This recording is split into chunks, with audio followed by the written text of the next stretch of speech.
Hari ni kita nak cerita pasal GP Le Mans dengan 2B Performance. Aku nerd rider yang sangat obses dengan racing motor. Pusingan dekat Le Mans ni kita tengok banyak mengubah nasib, sama ada pengeluar, pasukan ataupun rider sendiri. Kita tengok dekat sini nasib Marc Marquez dan juga Pecco Bagnaia berubah. Nasib Ai Ogura dan Jorge Martin pun berubah. Walaupun race dia sendiri bagi aku personally tak adalah seseronok mana, tapi drama di sebaliknya yang lagi menarik. Masalah Ducati nampaknya sekarang ini makin serius. Dalam banyak-banyak pusingan, dekat sinilah nampak macam titik perubahan. Nasib Ducati berubah sama sekali. Untuk pasukan factory Ducati Lenovo, ini ialah round ke-10 berturut-turut tak ada rider diorang duduk atas podium untuk race utama pada hari Ahad, bermula daripada GP Indonesia di Mandalika tahun lepas. Kalau kita flashback balik, tahun lepas dekat Motegi, Ducati Factory nampak macam berada pada kedudukan terbaik dia. Marc Marquez dapat World Championship dia yang ke-9 bersama Ducati, dan Pecco Bagnaia pula masa tu dapat nombor 1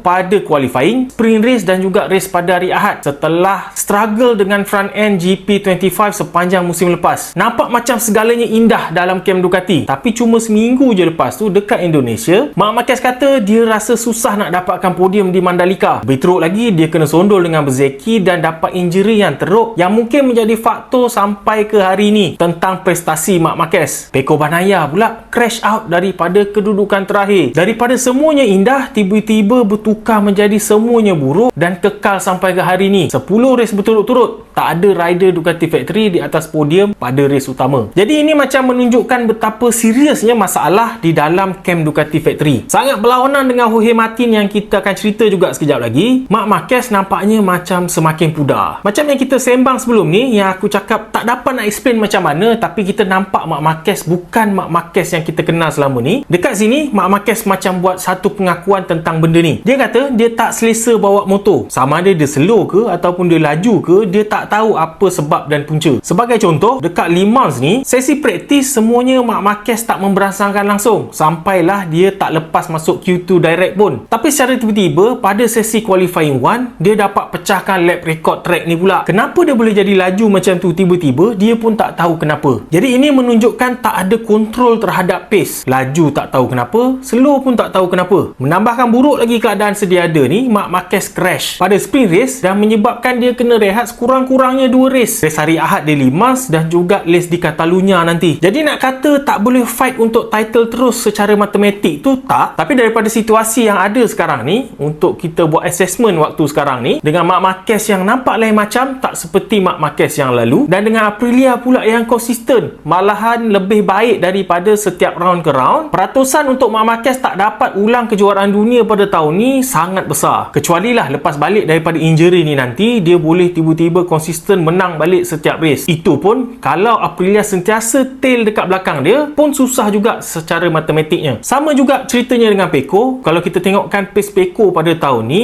rasanya macam agak mustahil dia boleh fight untuk title. Setakat ni yang kita bincangkan ni cuma kita tengok daripada skop Ducati Factory je. Kalau kita tengok daripada skop Ducati sebagai pengeluar, nampak macam diorang menghadapi masalah yang lebih besar lagi. Untuk tahun ni, setelah 5 race yang telah berlangsung, cuma ada 2 kali je Ducati berada di atas podium. Yang dah berjaya podium pada hari Ahad cuma Alex Marquez dan juga DJ Antonio. Kalau kita tengok statistik sprint race, okey lah sikit. Macam Pecco dan juga Marc Marquez pun ada juga merasa dapat naik atas podium. Tapi untuk race yang panjang, kita tengok macam Ducati ni ada masalah bila menghampiri akhir race. Terbalik dengan Aprilia yang makin nak habis race makin power. Masalah utama yang kita tengok pada jentera GP26 tu ialah dia tak ada feeling pada bahagian front end. Tak ada feeling maksudnya rider tak boleh judge berapa banyak grip yang dia ada, sekaligus dia akan kurangkan keyakinan rider terhadap grip pada tayar depan. Masalah yang sebijon ngam-ngam apa yang Pecco Bagnaia komplain untuk sepanjang tahun 2025. Jadi maksudnya Pecco sebenarnya dapat detect masalah ni awal-awal lagi daripada tahun lepas. Cuma sebab teammate dia Marc Marquez nampak macam tak ada masalah dengan isu ni, nampak macam masalah tu adalah pada Pecco bukannya pada jentera. Tapi pada tahun ni,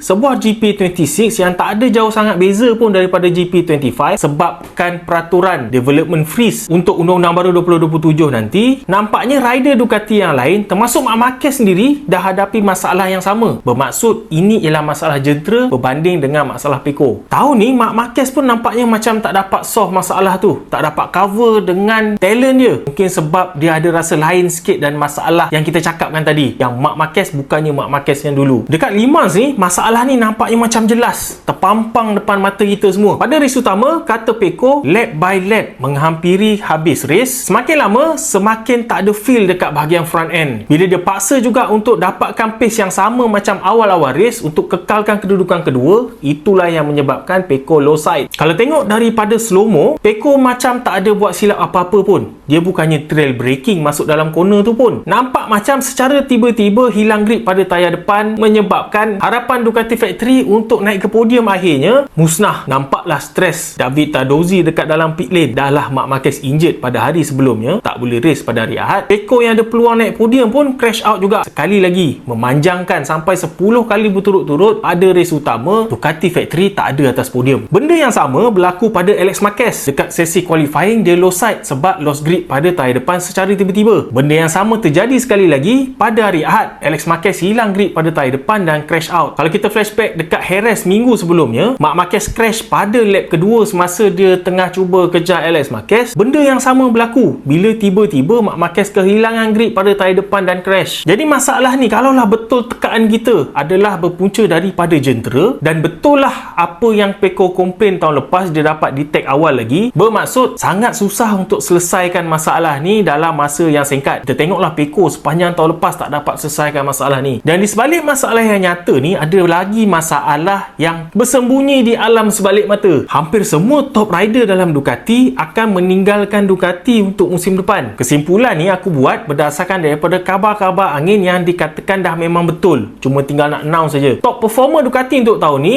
DJ Antonio kabarnya dah terima offer daripada KTM untuk tahun 2027. Alex Marquez pun top performer Ducati juga, pun kabarnya terima offer daripada KTM. Pecco yang selama ni merupakan top star dalam Ducati, yang telah membantu Ducati sedikit sebanyak dalam menghasilkan jentera terbaik GP24, pun katanya akan ke Aprilia setelah hilang feeling connection dengan Ducati bila Ducati ambil Marc Marquez pada tahun lepas. Dan Marc Marquez sendiri anehnya sampai ke hari ni masih belum confirm lagi sambung kontrak dengan Ducati Factory. Ditambah pula dengan akhir-akhir ni Marc Marquez selalu bagi kenyataan dia tak nak race sampai umur 40, dia nak lebih dengar cakap badan dia, tak nak ada injury lagi, dan kalau boleh dia nak bersara tanpa kecederaan lebih teruk kepada tubuh badan dia. Walaupun tak ada apa-apa kepastian, tapi kemungkinan dia nak umumkan pencen tu ada sebenarnya. Tambah-tambah lagi dengan kecederaan yang paling latest ni, kehilangan barisan top-top rider Ducati digabungkan pula dengan masalah jentera yang susah nak selesaikan ni, nampak macam Ducati hampir berada pada titik terendah dia. Mungkin diorang boleh pertimbangkan untuk kekalkan Franco Morbidelli untuk tahun depan.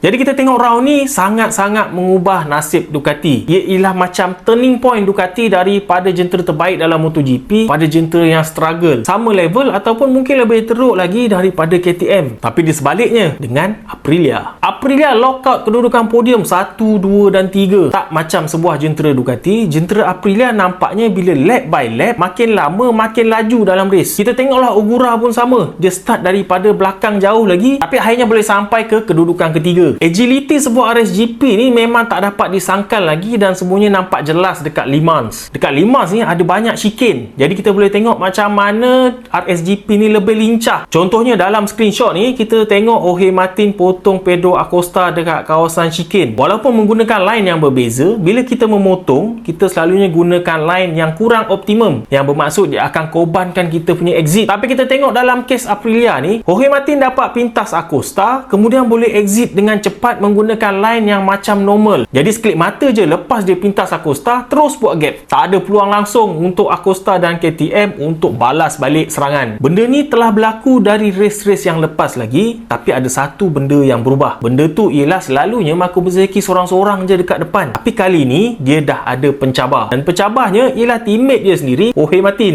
Bukannya Marco Bezzecchi yang jadi slow, tapi lebih kepada Jorge Martin yang tiba-tiba dapat tambah speed dia. Sudahlah sprint race, Jorge Martin dapat whole shot daripada kedudukan ke-7 terus lead perlumbaan. Dekat race utama pula dia dapat tunjukkan skill yang hebat. Bermula daripada kedudukan ke-7, potong satu-satu termasuk Marco Bezzecchi untuk menang race. Ironiknya, dekat Le Mans ni lah pada tahun lepas, poin Jorge Martin bagi tahu Massimo Rivola yang dia nak keluar Aprilia lebih awal, yang menjadikan isu sensasi yang hangat tahun lepas. Tapi pada tahun ni Jorge Martin menang dekat sini. Dalam sejarahnya Aprilia tak pernah naik podium dekat Le Mans, tapi tahun ni dia balas balik terus dengan podium 1, 2 dan 3. Setiap benda yang baik mesti ada sisi buruknya juga. Jadi sekarang ni Aprilia ada masalah baru daripada kegembiraan dan keindahan yang diorang ada sekarang ni. Masalahnya ialah kedua-dua rider pada pasukan factory Aprilia akan berebut untuk world title, dan di antara dua rider ni juga masing-masing ada sebab yang kukuh untuk cuba dapatkan kejuaraan MotoGP untuk tahun ni. Dengan Marc Marquez yang tak perform seperti normalnya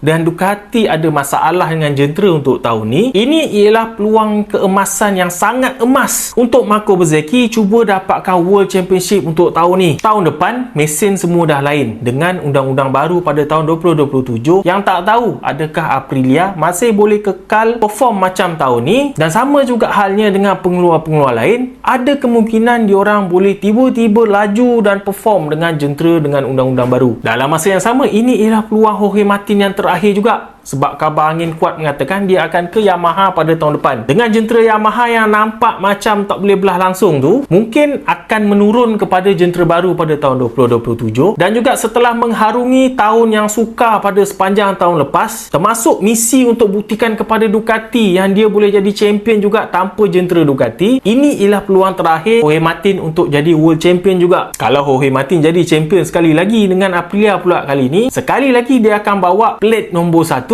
kepada pengeluar yang berlainan. Podium terakhir yang dirampas oleh Aprilia oleh Ai Ogura pun ada sejarah panjang yang terlibat. Kali terakhir seorang pelumba Jepun naik podium MotoGP ialah 12 tahun yang dahulu dengan rider Nakasuga yang masa tu gantikan Ben Spies yang cedera dalam Yamaha. Panjang sejarahnya, mengambil masa 12 tahun sebelum muncul generasi baru pelumba Jepun yang boleh naik podium. Dalam masa yang sama, dia menafikan podium rider top Ducati sekarang ni, DJ Antonio, pada saat akhir. Jadi untuk para peminat Aprilia, inilah masa untuk korang menikmati waktu-waktu yang indah seperti mana peminat-peminat Ducati alami sepanjang tahun-tahun lepas di dalam MotoGP. Untuk KTM, semakin lama semakin jelas bakat dan juga skill yang ada pada Pedro Acosta. Kala KTM yang lain entah dekat mana-mana kedudukannya, Pedro Acosta fight untuk kedudukan podium. Cuma masalah turun-temurun KTM yang masih lagi tak diselesaikan, iaitu makan tayar belakang dengan terlalu cepat. Jelas kita tengok benda tu melimitkan peluang Acosta untuk berada di atas podium. Awal-awal race hingga pertengahan race kita tengok dia boleh duduk dekat grup-grup hadapan dan bagi serangan, tapi selepas daripada poin pertengahan race dia akan kehilangan grip dan jatuh kedudukan satu persatu. Bandingkanlah dengan Brad Binder yang entah dekat mana-mana, dah lah dekat mana-mana crash pula. Dan juga Enea Bastianini yang kita tengok tak konsisten, tiba-tiba boleh laju dekat podium, dalam satu segi lagi boleh duduk dekat belakang Yamaha. Bercerita pasal Yamaha, Quartararo bagi semangat kepada seluruh pasukan Yamaha dengan kedudukan terbaik untuk musim ni pada kedudukan ke-6. Bos Yamaha cakap adalah seronok sikit setelah diorang struggle dan berusaha sepanjang ni, akhirnya dah nampak hasil. Tapi untuk spoilkan kegembiraan tu, sebenarnya pendapat peribadi aku, bos Yamaha mari gali tak boleh ambil kredit sangat. Ini ialah improvement daripada segi jentera. Memang Fabio Quartararo kedudukan ke-6, tapi dekat depan dia kita tengok ada banyak rider yang selalu duduk dekat depan dia jatuh. Marc Marquez tak ada, Pecco Bagnaia jatuh, John May jatuh, Alex Marquez pun jatuh. Jadi kalaulah tak ada isu-isu rider jatuh ni, kedudukan Quartararo ialah pada kedudukan lebih kurang ke-9 ke-10. Kedudukan normal Quartararo untuk race-race yang lepas. Ini bukannya nak merendahkan Quartararo, cakap dia menang nasib, tapi lebih kepada nak bagi kenyataan tentang jentera Yamaha tu sebenarnya tak ada bagi impact apa-apa lagi. Malahan kedudukan ke-6 ni bolehlah dikatakan sebenarnya sebab talent dan juga skill yang ada pada Fabio Quartararo. Kalau kita nak cuba nilai prestasi sebenar jentera M1 yang baru ni, kita kena tengok rider-rider selain Quartararo. Kita tengok dekat sini, Alex Rins, Toprak dan juga Jack Miller, tiga-tiga berada pada kedudukan ke bawah sekali, dengan test rider sekali, Jonas Folger. Tiga-tiga berada pada bolehlah dikatakan kelompok yang sama. Inilah sebenarnya prestasi M1 sekarang ni. Masih lagi ada masalah yang sangat serius races. Tapi ni ada siapa pula terselit kat tengah-tengah rider-rider Yamaha ni? Kenal ke? Untuk Honda, macam yang kita cerita pada yang lepas-lepas, tak ada spotlight yang diberikan kepada diorang ni. Sebabnya laju sangat pun tidak, slow sangat pun tidak. Untuk bahagian slow, untuk department slow, kita bagi tumpuan dekat Yamaha. Untuk department laju, kita cerita pasal Aprilia versus Ducati. Jadi Honda ni macam tak diberi tumpuan. Johann Zarco tak dapat ulang kecemerlangan tahun lepas. Tahun lepas dia menang. Tahun ni langsung tak ada dalam tumpuan. Juan May macam biasalah, mengekalkan reputasi dia sebagai Presiden Mandi Bunga yang tak dapat digugat oleh mana-mana rider sekalipun. Dia crash sekali lagi selepas potong Fabio Quartararo. Puncanya ialah lepas dia potong Quartararo, tire pressure depan dia drop dengan sangat banyak dan dia kehilangan grip. Untuk Luca Marini, ada khabar baru tentang dia. Setelah lama diabaikan dalam dunia MotoGP, kabarnya Honda tak akan sambung kontrak dengan Marini. Jadi kemungkinan yang ada untuk Marini ialah kembali ke tim VR46. Ini ialah khabar sepoi-sepoi bahasa je, tak ada confirmation apa-apa. Jadi itulah rangkuman race di Le Mans. Boleh jenguk link yang aku sertakan dekat bawah ni. Ada merchandise official Brab Motorsports. Pembelian baju ni bermaksud korang support usaha Brab Motorsports untuk memeriahkan industri motorsports tempatan. Jangan lupa MotoGP boleh diikuti dengan apps Sport TV Now.